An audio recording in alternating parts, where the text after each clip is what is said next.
दोषीलाई दोषीलाई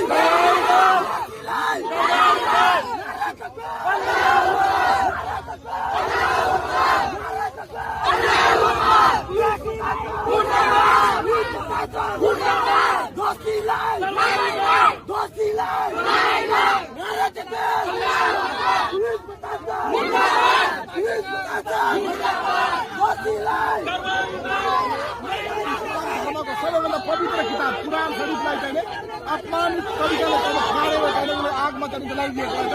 त्यसको विरोधमा हामीले मुस्लिम समुदायको त्यसको विरोधमा चाहिँ हामी चाहिँ आन्दोलन गर्न चाहिँ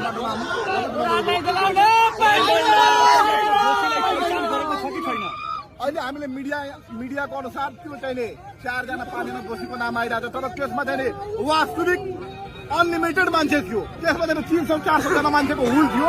प्रहरीले समयमा नि यस्तो अराजकता फैलाउनलाई यदि कारवाही गर्दैन भने भोलिको दिनमा यो हिंसामा तक धेरै ठुलो घटना घट्छ। फेरि चाहिँ त्यहाँ 2 जना 10वटा 20वटा घर छ भने उसलाई हेप्ने र ऊ मस्जिदमा गएर तोडफोड गर्ने र चाहिँ त्यो कुरान शरीफ जस्तो पवित्र ग्रन्थलाई किताबलाई चाहिँ जलाउने जुन कार्य गरिएको रहेछ यो निन्दनीय। पुरै मुस्लिम समुदाय नेपालका मुस्लिम समुदायले यसको घोर निन्दा गरेको रहेछ र विरोध गर्दैछ।